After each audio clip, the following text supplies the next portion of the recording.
Bon, bonjour, donc aujourd'hui je vais vous présenter les différents aliments qui constituent la ration des vaches laitières.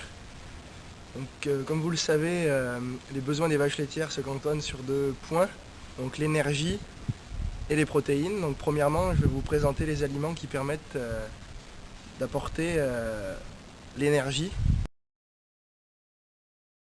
L'aliment de base qui apporte l'énergie est l'ensilage de maïs, donc récolté au mois de septembre. Donc dans l'ensilage de maïs, donc on retrouve des graines qui apportent de l'amidon, qui est la source principale d'énergie. Ces grains sont éclatés afin de permettre une meilleure digestion dans le rumen. Ensuite, on trouve des feuilles et des tiges, donc là constituées de cellulose principalement. Donc cette cellulose sera dégradée dans le rumen aussi afin de donner des acides gras volatiles, donc qui vont aussi permettre de couvrir les besoins en énergie des animaux. Donc comme je l'ai dit, l'ensilage de maïs est l'aliment de base au niveau énergétique sur le troupeau de Grignon. Voilà. Deuxième aliment utilisé afin d'apporter de l'énergie à nos vaches laitières de Grignon, donc la pulpe de betterave humide, issue des sucreries du nord de la France, donc de la région parisienne. Donc ces pulpes apportent de l'énergie. Ce sont des coproduits des sucreries, donc elles ont un coût relativement faible par rapport à certains concentrés. C'est pour cela qu'elles sont utilisées à Grignon. Elles sont utilisées avec des plus faibles quantités que l'ensilage de maïs. Donc troisième aliment utilisé afin d'apporter de l'énergie aux vaches laitières, donc le maïs gras humide. Donc ce sont des grains de maïs récoltés au mois d'octobre à un taux de matière sèche de 30 à 35%. Ils sont ensuite aplatis et mis dans des boudins hermétiques, des boudins en plastique. Donc ce maïs gras humide permet d'apporter énormément d'énergie aux vaches laitières. Bon, maintenant que je vous ai présenté les aliments apportant de l'énergie au troupeau de vaches laitières, je vais vous présenter les aliments apportant des protéines, donc deuxième point clé de l'alimentation des vaches laitières. Donc tout d'abord, l'ensilage de luzerne, donc est un fourrage conservé humide, donc conservé dans des silos hermétiques afin d'optimiser la fermentation, un abaissement du pH. Donc cette luzerne est récoltée au mois d'avril-mai, donc c'est la première coupe. Elle permet d'apporter des protéines, comme j'ai pu le dire, car la luzerne est une légumineuse. Ensuite, le deuxième avantage de cet ensilage est sa composition en fibres importantes. Comme vous pouvez le voir, on distingue des brins de luzerne d'ensilage assez longs, donc qui permettent la rumination des vaches laitières, donc pour éviter par exemple les risques d'acidose. Deuxième aliment apportant des protéines au troupeau de vaches laitières de Grignon, le tourteau gras de colza, issu de l'extraction de l'huile de colza. Il permet d'apporter énormément de protéines aux vaches laitières. Donc il est distribué en grande quantité. Donc c'est un coproduit de l'alimentation humaine.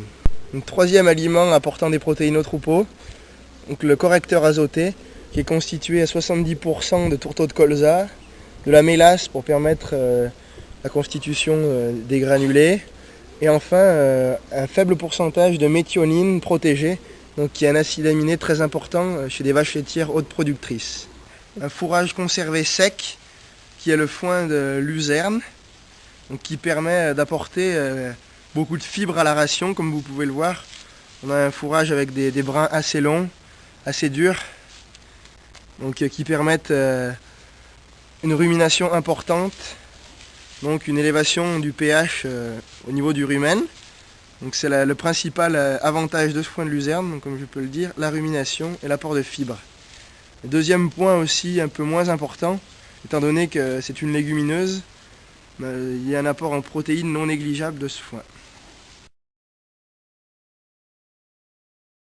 Donc maintenant que j'ai fini de vous présenter les différents aliments, fourrages et concentrés permettant de constituer la ration des vaches laitières, je vais vous présenter d'autres produits qui permettent l'alimentation minérale des vaches laitières.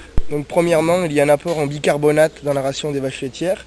Donc ce bicarbonate permet d'élever le pH du rumen des vaches Donc ceci va limiter l'acidose des vaches laitières. Donc en plus du bicarbonate, les vaches ont un apport de sel, de craie donc qui permet d'apporter du calcium et un complément minéral qui apporte du phosphore, du calcium. Les aliments que je vous ai présentés sont tous mélangés afin de constituer la ration de base des vaches laitières que vous voyez ici. Donc le mélange est assez homogène. Donc ce mélange permet, enfin cette ration permet de produire 30 litres de lait par vache. Donc, la ration est distribuée une fois par jour le matin. Les vaches peuvent se nourrir quand elles le veulent dans la journée. Donc la ration des vaches laitières permet de produire 30 litres de lait. Donc afin de permettre une production plus élevée, une complémentation au distributeur automatique de concentré, comme vous pouvez le voir ici, permet de produire plus de lait. La ration de base des vaches laitières est élaborée à partir de ce type de machine, qui est un bol mélangeur. Donc un chargeur télescopique va amener les différents types d'aliments dans le bol mélangeur, qui est constitué à l'intérieur d'une grosse vis. Cette vis permet de mélanger de façon homogène tous les aliments. Et comme vous avez pu le voir tout à l'heure, ceci permet d'avoir une ration très homogène. Une fois le mélange terminé dans la machine, le vacher va distribuer la ration de base grâce à ce tapis vers l'auge des vaches laitières.